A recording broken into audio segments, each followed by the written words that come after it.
Bom dia, M1, tudo bem? Voltamos aqui agora para completar nossa aula sobre pronomes relativos. Na última aula, nós conversamos sobre o que é o pronome relativo, né? Definição, conceito, conversamos o emprego, conversamos sobre o uso das preposições em alguns momentos necessárias antes do pronome relativo, né? Hoje nós vamos conversar sobre a presença dos pronomes relativos dentro das orações adjetivas, da ambiguidade que algumas construções com pronomes relativos apresentam, né? E as funções sintáticas dos pronomes relativos, tá? Que são bem importantes, não só para a gente agora, como serão importantes para vocês ano que vem, tá? Para começar, vamos lá. Bem, nós temos aqui o pronome relativo nas orações adjetivas. Vocês devem lembrar das orações adjetivas, que são aquelas que têm duas classificações. Elas são restritivas, são explicativas, né? Uma tem a presença da vírgula, outra não, e vice-versa, tá? E essa presença da vírgula vai fazer toda a diferença na parte semântica desse período, dessas orações. E as orações adjetivas, elas sempre se referem a um substantivo ou um pronome da outra oração, da oração principal, né? E sempre também são iniciadas por pronomes relativos. Por isso que nós precisamos falar delas um pouquinho, tá? Vamos aqui para o exemplo. Aquilo que ela propôs na reunião é inaceitável. Nós temos o pronome relativo que aqui, né? Que está se referindo, que tem como termo antecedente o pronome demonstrativo aquilo, tá? Então, como eu falei para vocês, eles estão sempre se referindo a um substantivo ou um pronome da oração principal, né? E por iniciar uma oração adjetiva, eu tenho a garantia que esse pronome também é um pronome relativo, tá bom? Dependendo da presença ou da ausência das vírgulas, o sentido dessas orações muda. Esse fato vai influenciar diretamente, por exemplo, a interpretação de um texto ou a redação de um texto de forma clara e direta. Às vezes você questiona com o professor, né? Poxa, professor, eu escrevi essa redação, mas eu errei, foi só uma vírgula. Mas aquela vírgula, às vezes, o período tem uma oração adjetiva que não poderia receber aquela vírgula, que não poderia ser explicativa e necessitaria ser restritiva. Então, naquele momento, a vírgula faz toda a diferença, como em vários outros, né, turma? Bem, eu tenho dois períodos iguais, um com vírgula, outro sem. Os candidatos que fizeram propaganda irregular foram multados pela Justiça Eleitoral.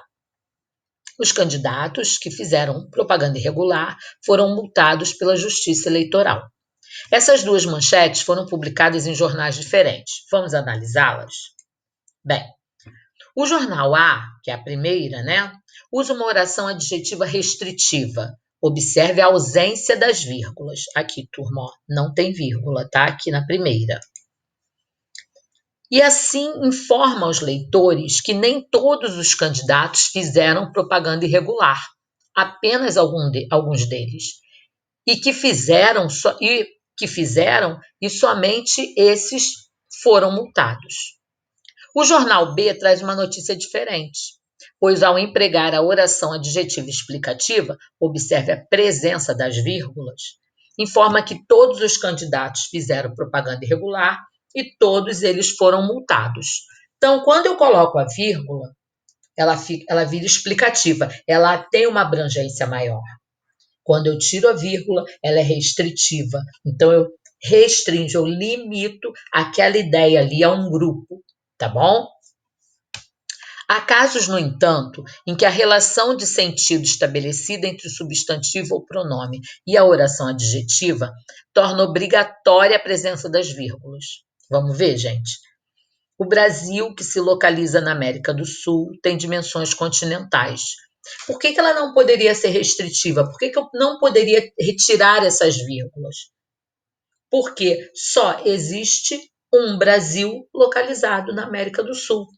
E o que eu tenho eu não preciso restringir, porque eu só tenho um, né? Nesse caso, como não existe um outro Brasil localizado em outro lugar geográfico, a oração só pode mesmo ser adjetiva e explicativa e precisa, portanto, ficar entre vírgulas, tá? Então, lembrando que eu dei eu puxei um pouquinho por vocês em oração adjetiva. E o que interessa para a gente é o quê? É que toda oração adjetiva, ela tem um termo, ela é iniciada por um pronome relativo e esse pronome relativo, ele tem um termo antecedente. Esse termo antecedente vai poder ser um substantivo ou um pronome, tá bom? Continuando, tá? Agora a gente vai conversar um pouquinho sobre ambiguidade com o pronome relativo. Às vezes, numa construção, de repente, mal feita, né? A gente não consegue deixar clara a nossa ideia, a nossa intenção, tá bom? Sabe-se que o pronome relativo representa nomes já mencionados anteriormente com os quais se relaciona. Eu procuro colocar sempre essa ideia, porque é para vocês guardarem mesmo, ficar bem claro para vocês, que o pronome relativo ele vai sempre estar se relacionando com um termo da oração principal, da outra oração, tá? E esse termo ele tem um nome, termo antecedente do pronome, tá? Bem, na frase Gabriela pegou o estojo vazio da aliança de diamantes que estava sobre a cama. Se eu usar o pronome que, essa frase fica ambígua, porque eu não sei o que estava sobre a cama, não ficou claro para mim se era o estojo vazio ou se era a aliança de diamantes.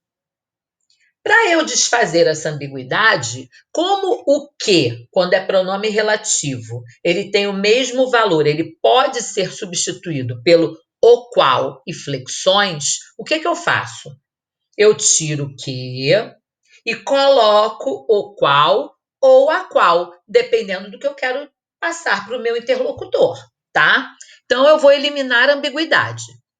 Gabriela pegou o estojo vazio da aliança de diamantes, a qual estava sobre a cama. Gabriela pegou o estojo vazio da aliança de diamantes, o qual estava sobre a cama. O que acontece? Quando eu mudo do que para o qual ou a qual, a minha intenção fica clara.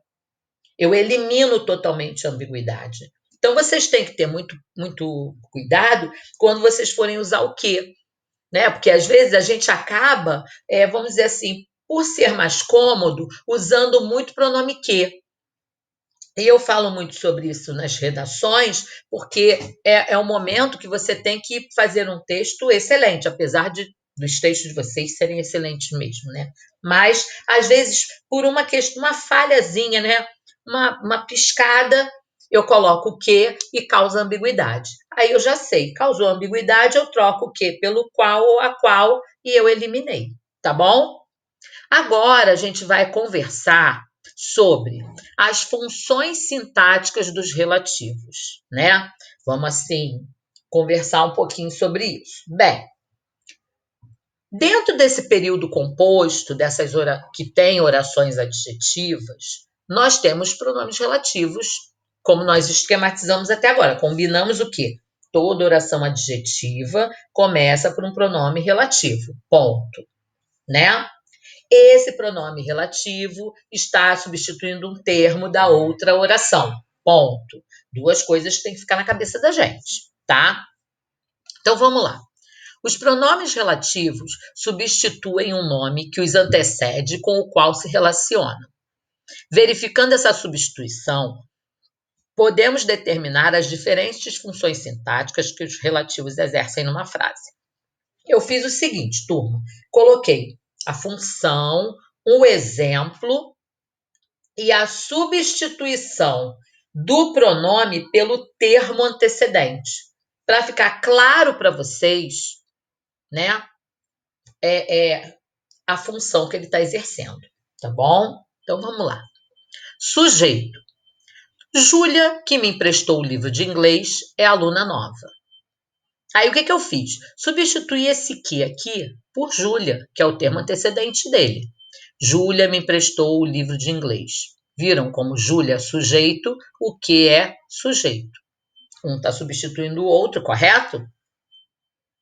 Objeto direto. O candidato, o qual o povo elegeu, nada realizou. Aí vou substituir o qual pelo candidato, pelo povo, no caso. O povo, desculpem, vou substituir o qual por candidato, tá? O povo elegeu o candidato, objeto direto, o qual aqui, objeto direto, tá? Vamos lá, continuando. Objeto indireto. Este é o projeto de que ele participou desde o início. Vou substituir. Ele participou do projeto. Percebam que o verbo participar pede a preposição de. Então, eu tenho de antes do relativo e eu tenho de dentro do objeto indireto, tá? Ele participou do projeto, objeto indireto, de que, objeto indireto. Complemento nominal. As reformas de ensino a que somos favoráveis são estas. Somos favoráveis às reformas de ensino, correto? Como esse termo aqui está completando o sentido de um adjetivo, é um complemento nominal, e esse a que também é um complemento nominal. Predicativo, sua aparência não diz o que ele é na verdade. Ele é aquilo na verdade. Lembra quando eu falei na outra aula que o, a, os, as poderiam ser pronomes demonstrativos e que sempre, quando fossem demonstrativos, estariam sempre antecedendo o pronome relativo? Por isso que eu coloquei essa frase aqui de propósito, tá? Então, ó, ele aqui, ó, ele é o, no caso, o é igual àquilo. Ele é aquilo na verdade. Como o verbo é de ligação, aquilo passa a ser predicativo ou o, né? E o pronome também, o relativo, é predicativo, tá? Adjunto adverbial, o avião em que nós viajamos fez escala em Paris. Nós viajamos no avião, adjunto adverbial de lugar. O em que aqui, adjunto adverbial de lugar. Adjunto adnominal, os funcionários cujos crachás foram entregues podem sair. Os crachás dos funcionários. Lembra que também eu falei para vocês o quê? Turma, o cujo e flexões é um pronome que vai sempre trabalhar com a ideia de posse, correto? Os crachás são dos funcionários, pertencem aos funcionários, certo? Então, os crachás dos funcionários foram entregues, tá bom? Adjunto adnominal. E o agente da passiva.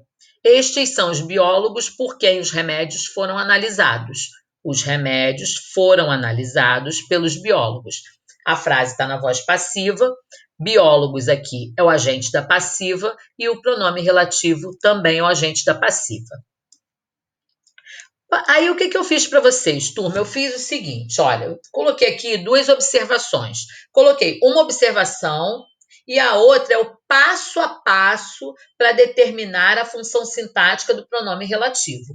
Passo a passo, gente, igual receita de bolo, tá bom? Se vocês seguirem esses 5 passos, vocês vão encontrar tranquilamente, tá? Então, vamos lá. Observações. Os pronomes relativos onde e cujo exercem sempre as funções sintáticas de adjunto adverbial de lugar e adjunto adnominal.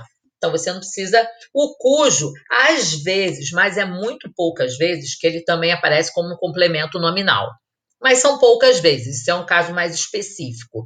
Então, a gente tem, por enquanto, a gente combina por enquanto, que o onde e o cujo exercem sempre essas funções de adjunto adverbial e adjunta adnominal. Beleza? Agora é o passo a passo para determinar a função do pronome relativo. Primeiro, divida o período em orações. Segundo, encontre o pronome relativo. Terceiro, substitua o pronome relativo pelo termo antecedente e reescreva a oração. Ah, Soraya, vai me dar maior trabalho, mas é melhor para você garantir a sua resposta correta, concordam? Analise sintaticamente o termo substituído dentro da oração reescrita. A função sintática encontrada será a mesma do pronome relativo dentro do período dado. Eu fiz aqui um exemplo para vocês. Olha aqui. Vamos entender? Ó, conheci o instrutor, o qual dará aulas de direção. Aí, primeiro passo é divida o período em orações. Dividir, ó. conheci um instrutor barra o qual dará aulas de direção. O segundo passo é encontre o pronome relativo. Coloquei aqui em caps lock, conheci um instrutor, o qual é o pronome relativo, encontrei.